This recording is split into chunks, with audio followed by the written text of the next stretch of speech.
안녕하세요. 레이첼입니다. 오늘 제가 소개해드릴 책은 감성지능 코칭법이라는 책입니다. 이 책은 여러분 EQ라고 들어보셨죠? 감성지능에 관련된 책이고 그 감성지능이 무엇인지 그리고 그 감성지능에 해당하는 기술은 어떤 것들이 있는지 그리고 그것을 좀 더 잘 훈련시킬 수 있는 방법들은 어떤 것들이 있는지 자세하게 적혀져 있는 책입니다. 그래서 여러분들 중에서 감성지능에 대해서 관심이 있으신 분, 그리고 감성지능을 내가 좀 더 키우고 싶은데 또는 나의 자녀에게 키워주고 싶은데 어떻게 도와주면 될까? 그런 궁금증을 가지신 분들에게는 좋은 정보를 줄 수 있는 책이라고 생각이 돼요. 자, 그러면 이 책에 소개되고 있는 몇 가지 이야기들을 제가 한번 같이 공유해 보도록 할게요. 우리가 이제 감성 또는 감정을 느낀다라고 할 때 왜 우리는 어떤 상황에서 만약에 어떤 걸 경험을 해보면 좋을까요? 내가 지금 차를 운전해서 가고 있는데 옆에 차가 깜빡이를 켜지 않고 갑자기 끼어들었습니다. 결국은 그 차와 저의 차가 부딪혀서 사고가 났어요. 그때 바로 내가 드는 생각은 저 사람 뭐야 하면서 화가 엄청나게 나는 거죠. 그리고 화가 나고 난 다음에 그리고 나서 내가 이 상황에서 어떻게 해야 될지 대처할 수 있는 방법들을 생각하고요. 왜 그 사람이 저렇게 했을까? 상황도 한번 생각해보는 이성적인 사고로 넘어갑니다. 우리는 항상 어떤 것들을 먼저 감정적으로 느끼고 난 다음에 그리고 나서 우리가 이성적인 판단을 할 수 있는데요. 왜 그런가 하면 이 책에서는 인간의 뇌가 그렇게 생겼기 때문에 라고 합니다. 여기 이제 그 그림을 보시면요. 우리가 감성지능이라고 할 때 그것이 이동하는 물리적 경로가요. 척수, 변연계, 그리고 이성적으로 사고하는 기관으로 넘어갑니다. 그래서 척수로 먼저 이제 들어오는 거죠. 뇌의 척수로 들어온 다음에 그 다음에 변연계를 거칩니다. 변연계는 그 감정을 느낄 수 있도록 감정이 생겨나는 장소예요. 그렇기 때문에 먼저 감정을 느끼는 것이고요. 변연계를 먼저 통과한 다음에 이제 이 뇌 위쪽으로 이동해요. 여기는 이성적인 사고와 판단을 담당하는 기관입니다. 그렇기 때문에 우리는 어떤 일을 경험을 할 때 먼저 감정을 느끼고 그리고 난 다음 이성적으로 판단할 수 있는 게 된다는 거죠. 인간의 감정은요, 크게 5가지로 나눠볼 수 있다고 합니다. 기쁨, 슬픔, 분노, 두려움, 부끄러움. 크게 이 5가지의 감정들을 우리가 가지고 있고요. 이것이 정도 차이가 얼만큼 큰가에 따라서 그 사람의 감정, 그리고 그 사람의 행동의 어떤 변화가 굉장히 크다고 할 수 있대요. 그리고 우리 이 개인을 평가하는 요소는 크게 3가지로 나눌 수 있어요. 하나는 EQ입니다. 우리가 IQ라고 하죠. 그렇죠? 인지지능입니다. 그리고 EQ, 감성지능이 있고요. 마지막 성격이 있습니다. 그래서 이 IQ와 EQ와 성격이 같이 어우러져서 그 한 사람의 개인이 형성되는 것이죠. 그런데 여러분들이 좀 주목하셔야 될 게 뭐냐면 IQ나 성격은 보통은 태어난 그것을 잘 넘지 못하고 그대로 갖고 있습니다. 거의 변하지 않는 특징을 갖고 있는데요. EQ, 이 감성지능이라는 것은 변할 수 있다고 해요. 학습을 하면 변할 수 있는 기술이 바로 EQ입니다. 그렇기 때문에 학습하고 훈련하는 것이 얼마나 중요한지를 또 느껴볼 수 있는 대목인데요.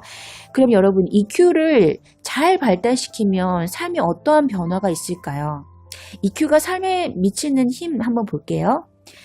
이 EQ 다시 정의를 한다면 작은 노력이 큰 결과를 이룬다라고 볼 수 있는데요. 이 감성지능에 해당되는 것들 한번 볼게요.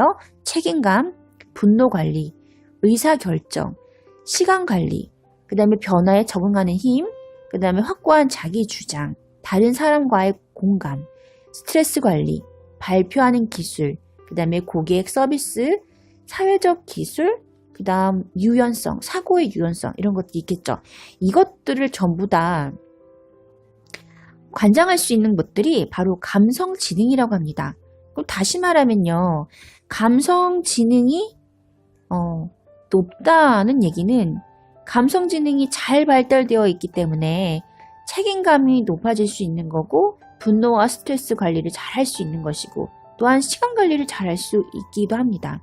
저는 지금 아이를 키우는 엄마이다 보니까 이 부분에서 눈이 번쩍 뜨였어요. 제가 우리 아이를 볼 때, 또 보통 부모님들이 다 아이를 볼 때 비슷하게 느끼실 것 같은데, 우리 아이가 좀 더 화를 잘 다스렸으면, 스트레스를 좀 더 잘 다스렸으면 좋겠다. 우리가 아이가 좀 더 현명하게 의사결정을 잘 할 수 있으면 좋겠는데, 왜 아이가 이렇게 시간 관리를 잘 못하지? 왜 이렇게 책임감이 부족하지? 이런 생각들을 하잖아요. 그런데 이것들이 그 아이가 타고난 어떤 성격 때문에 그렇게 생긴 것이 아니라, 이 아이가 EQ 지능이 좀 아직은 덜 발달됐기 때문에 그런 것이구나라는 거를 깨닫게 되신다는 거죠. 다시 말하면 내가 아이가 부족한 이런 뭐 시간 관리라든지 뭐 책임감이라든지 뭐 스트레스 관리, 그 다음에 변화에 좀 더 적응 잘했으면 좋겠는데 이런 여러 가지 것들을 여러분들이 바라고 계신다면 아이의 감성 지능을 키워주시면 되는 거죠. 그 부분을 훈련시켜 주시고 그것들이 잘 발달할 수 있도록 도와주면 된다는 겁니다. 또 내가 그런 부분이 부족하다 그러면 나의 감성 지능을 훈련해서 키워주면 되는 거죠. 그러면 분명히 이 감성 지능은 변화합니다. 좋아지고 그래서 삶에 더 큰 변화로 나타날 수 있다는 거죠. 크게 네 가지 기술로 나뉠 수 있거든요. EQ를 구성할 수 있는 기술은 네 가지인데 다시 나누면 개인적인 능력과 사회적인 능력으로 나뉠 수 있습니다. 개인적인 능력, 개인적인 EQ는요, 다시 두 가지예요. 자기를 인식하는 기술과 자기를 관리하는 기술로 나뉠 수 있어요. 그러면 개인의 EQ가 있으면 이번엔 사회 관계 속에서 또 발현할 수 있는 EQ가 있겠죠. 그래서 사회적 능력으로 말할 수 있는데 사회적인 그 EQ는 다시 두 가지로 나뉩니다. 사회 인식 기술과 그리고 관계 관리 기술이라고 하는 거죠. 그럼 요거를 제가 좀 더 자세하게 설명해 드릴게요. 자기 인식은요, 뭐냐면 내가 왜 그렇게 행동하지? 라는 그 행동의 동기 있죠. 원인. 내가 왜 그런지 그 모티베이션을 정확하고 솔직하게 이해하는 것에서 시작합니다. 그러니까 자기 자신을 잘 인지하고 인식하고 깨닫고 아는 힘인 거죠. 그것이 나의 그 EQ 기술 중에 하나가 해당이 되는 거죠. 자, 그러면 자기 인식 기술이 뛰어난 사람과 그렇지 않은 사람, 예를 들면 화를 내지 않고도 자기 감정을 솔직하게 표현할 수 있는 사람과 자신의 나쁜 감정을 너무 잘 드러내서 타인에게 그 영향을 미치는 사람입니다. 좀 더 어떤지 조금 느낌이 오시죠? 그러면 자기 인식 기술을 높이기 위해서 할 수 있는 몇 가지 방법이 있습니다. 여기 보면은 첫 번째, 자신의 감정을 좋은 것과 나쁜 것으로 나누지 마세요. 네, 이것은 좋고 나쁨의 어떤 그 비판, 판단을 하지 마시고 그것을 있는 그대로 받아들이는 것이 중요합니다. 그래서 자신의 불편한 감정을 받아들여라고 하죠. 그것을 무시하는 것도 아니고 그것을 묵인하는 것도 아니고 그것을 담아두는 것도 아닙니다. 그냥 그 감정을 그대로 나도 이렇게 느끼고 있구나 라고 평가하지 않고 비판하지 않고 accept, 받아들이는 것이 중요합니다. 그리고 또 그 감정을 몸으로 느껴보시는 것도 하나의 방법이에요. 내가 예를 들어서 어떤 상황에서 굉장히 화가 납니다. 그럼 화가 날 때 내 심장이 막 두근거린다든지 그 다음에 막 그 마음이 요동친다라든지 막 머리가 아프다든지 그런 몸의 변화가 나타날 수도 있거든요. 그런 것도 내가 자연스럽게 한번 느껴보는 거죠. 그리고 누가 무엇이 자신의 그런 신경을 건드리는지 알아보는 거죠. 근데 그렇게 알아본다는 것이 뭘까요? 한 발짝 뒤로 물러서서 객관적으로 그 상황을 볼 수 있어야지만 내가 그 원인을 파악할 수 있는 거잖아요. 그래서 매의 입장에서 자신을 바라보는 겁니다. 객관적인 입장에서 자신을 바라보는 거죠. 이렇게 바라본다는 것은 잠깐 내가 멈추는 것이 필요하겠죠. 멈추고 내 자신을 어떤 객관적인 하나의 대상으로 바라보는 겁니다. 그것이 되게 중요하고요. 그리고 자신의 감정을 이렇게 글로 써보는 거예요. 그래서 그것을 감정일기라고 하는데 감정일기를 한번 써보는 것이죠. 그리고 나쁜 기분과 좋은 기분에 이렇게 좌우되지 마는 거. 그래서 잠시 멈추어서 자문해보라. 저는 어떻게 보면 이 모든 것들을 이 한 문장으로 축약할 수 있는 것 같아요. 내가 어떤 것에 어떤 불편한 감정을 느낄 때 잠시 멈추는 겁니다. 멈추어서 돌아보고 생각해 보는 거죠. 그러면 내 몸의 변화가 어떤지, 그리고 내가 왜 이렇게 화가 나는지, 슬퍼하는지, 분노하는지 원인을 알 수 있겠죠. 그리고 그거를 내가 느껴봄으로 인해서 바로 자기 인식의 기술을 높일 수 있다는 겁니다. 또 그 외에 보면 책이나 영화나 음악에서 자신의 감정을 찾아보라고 합니다. 자기가 느낄 수 있는 그런 비슷한 상황을 가진 영화나 음악, 책에서 자기가 그것들을 느껴보는 거죠. 그리고 그 상황과 그 관계가 없는 다른 사람에게서 피드백을 또 구해보는 것이죠. 이런 것들이 바로 자기 인식 기술을 높일 수 있는 방법이 될 수 있어요. 그 다음에 자기가 왜 그런지, 자신 행동은 어떤지를 깨닫고 바라보고 인식하는 게 되면 그 다음에는 뭐가 필요할까요? 관리하는 것이 필요하겠죠. 그래서 자신이 감정을 느끼는 그 인식을 활용해서 적응력을 기르고 스스로 바람직한 방향으로 행동을 이끌어가는 능력입니다. 그래서 자기 인식 기술은 내가 왜 그런지 나의 감정을 그냥 알고 이해하는 지식면이라고 보신다면요. 자기 관리는 내가 그 안 것을 행동으로 이렇게 바꿔줄 수 있는 좋은 방향으로, 좋은 행동으로 이끌어갈 수 있는 능력이에요. 거기에 관련된 기술입니다. 그러니까 이거는 행동에 좀 더 초점을 맞췄다고 보시면 됩니다. 자기관리 기술이 높은 사람과 그렇지 않은 사람은요. 예를 들면 그 고조된 분위기에서도 인내심과 이해를 잃지 않는 사람과 화가 나면 스스로를 제어하지 못하는 사람으로 비교해 볼 수 있다고 합니다. 그러면 자기관리 기술을 높일 수 있는 방법들 생각해 볼게요. 첫 번째, 심호흡을 합니다. 그리고 감정 목록과 이성 목록을 한번 이렇게 그 글로 적어서 한번 만들어 보라는 거죠. 그리고 내가 이렇게 변할 거야, 할 거야 라는 목표를 또 공개하는 거예요. 나만 갖고 있는 것이 아니라 타인에게도 그 목표를 공개하면 내가 좀 더 노력할 수 있겠죠? 10가지 세보는 거, 그 다음에 즉시 답하는 거를 피하는 겁니다. 이게 다 뭐냐면 여러분 뭐 심호흡을 하든지 10가지 세든지 즉시 답하는 걸 피하는 이 모든 것들이 뭐냐면 잠깐 pause, 잠깐 멈추는 겁니다. 잠깐 멈추는 것을 실천해 보시는 걸 말하는 거예요. 그리고 뭐 감정 목록과 이성 목록을 만드는 것도 결국은 그 생각을 아까 우리가 감정 노트에다가 쓴다라고 했던 것처럼 생각을 이제 글로 쓰면서 정리를 하는 것이죠. 그러면서 다시 한번 자신을 돌아볼 수 있는 시간을 갖게 되는 것이죠. 그리고 자기관리 능력이 뛰어난 사람과 함께 대화하는 거예요. 그런 사람들과 있으면 자연스럽게 내가 더 많이 배우고 자극을 받겠죠. 그리고 더 많이 웃고 그 다음 더 많이 미소 지어라고 합니다. 더 많이 웃고 미소 지으면 실제로 나에게 웃고 미소 짓는 일이 더 많이 생기는 것이고 또 감정을 조절할 수 있는 힘을 갖게 된다고 합니다. 그리고 매일 15분씩 생각하는 시간을 따로 마련해 보라고 해요. 그래서 생각을 하는 습관과 훈련을 길러 보라고 조언을 하고 있습니다.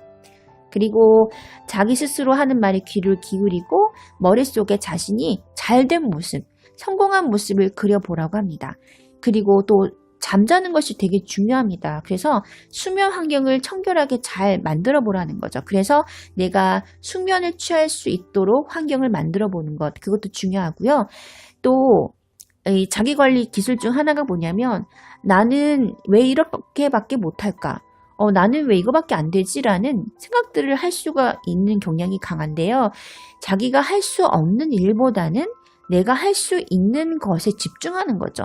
자신이 가지고 있는 긍정적인 면에 좀 더 집중을 해보는 것이 또 좋은 방법이라고 합니다.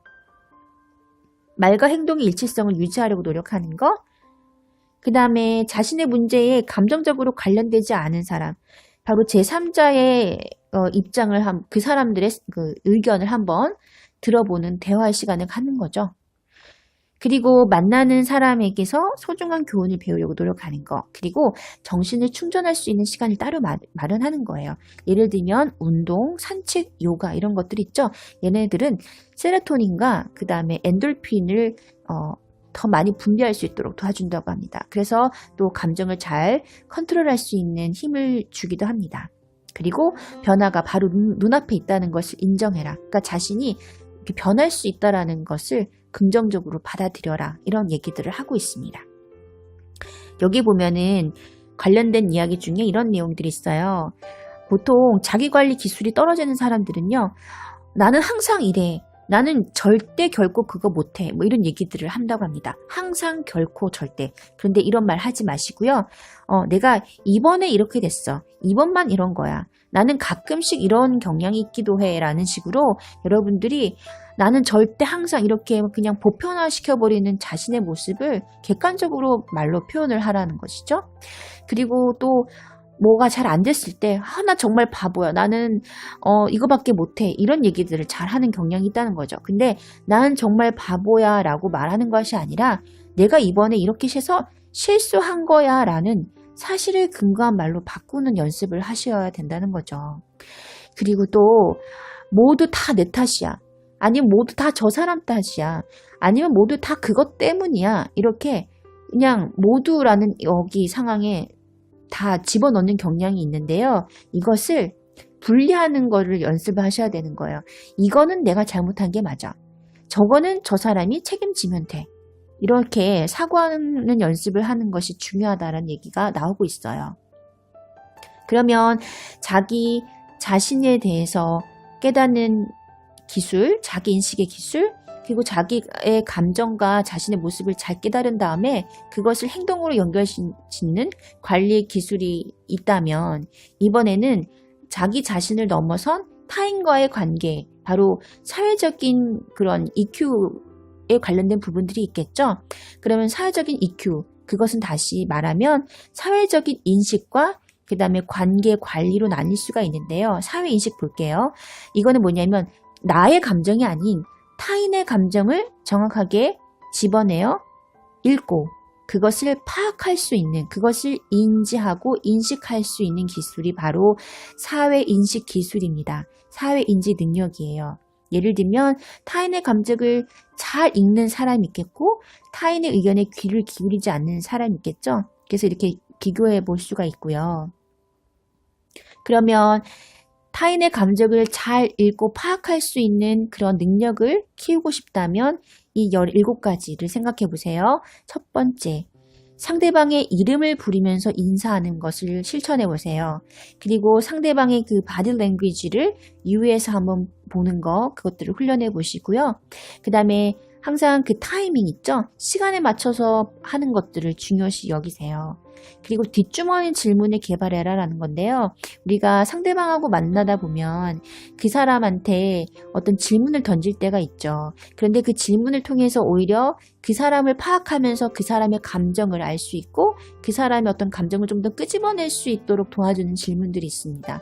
뭐 예를 들면 오늘 동료가 있는데 그 사람들 얼굴 표정이 별로 좋지가 않은 거예요. 그럼 간단하게 누구 이름을 부르면서 너 오늘 좀 기분이 안 좋은 것 같은데 무슨 일 있었어? 이런 것도 하나의 그냥 뒷주머니 질문이 될 수 있습니다. 그러한 질문들의 종류를 한번 여러분들이 개발해 보시는 거예요.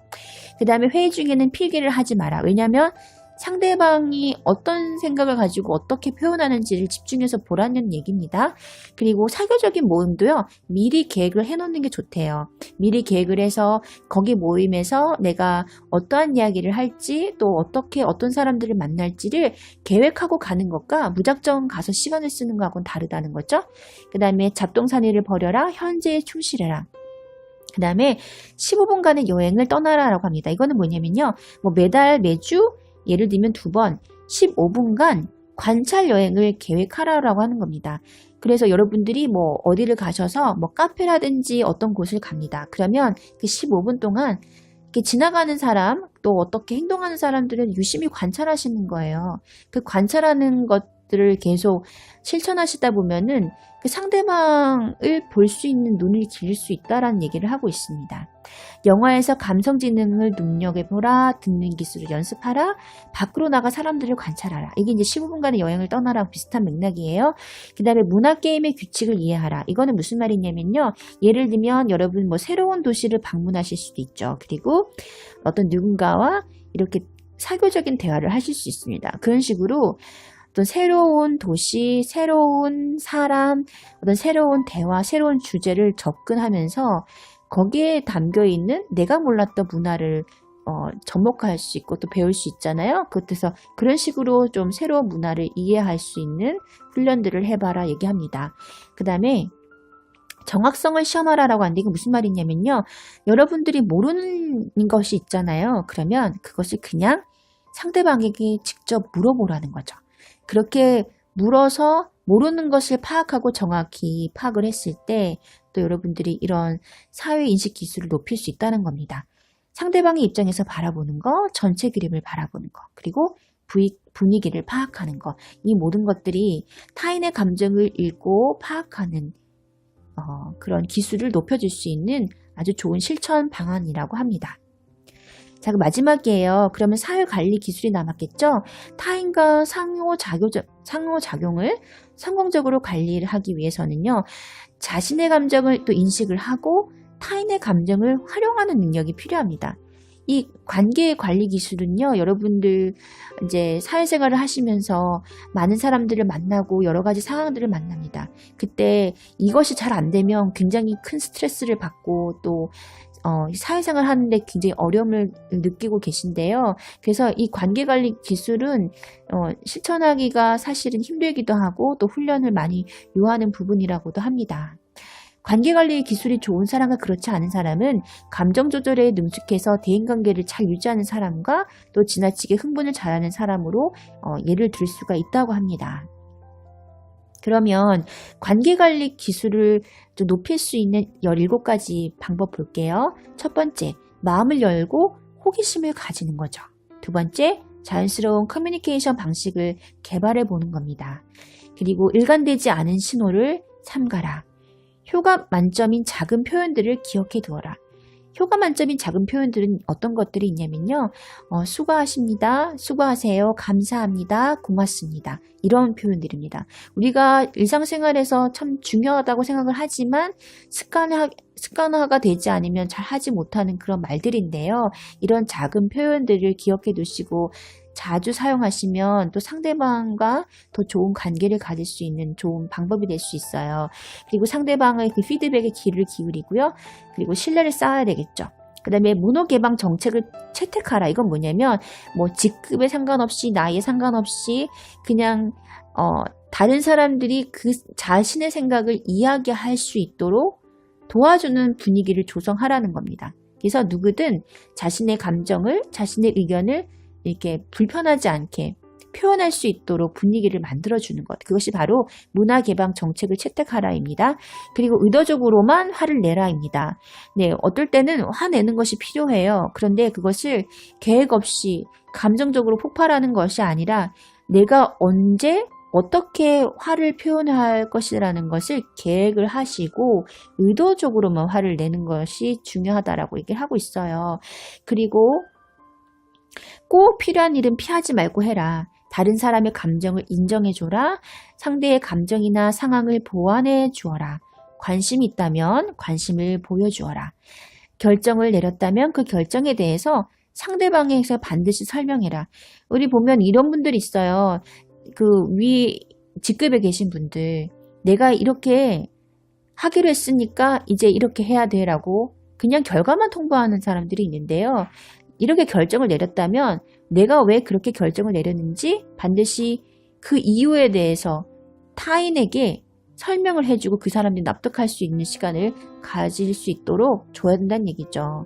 그리고 직접적이고 아주 생산적인 건설적인 피드백을 해라. 자신의 의도와 역량을 일치시켜라. 그래야지 신뢰감이 쌓이겠죠.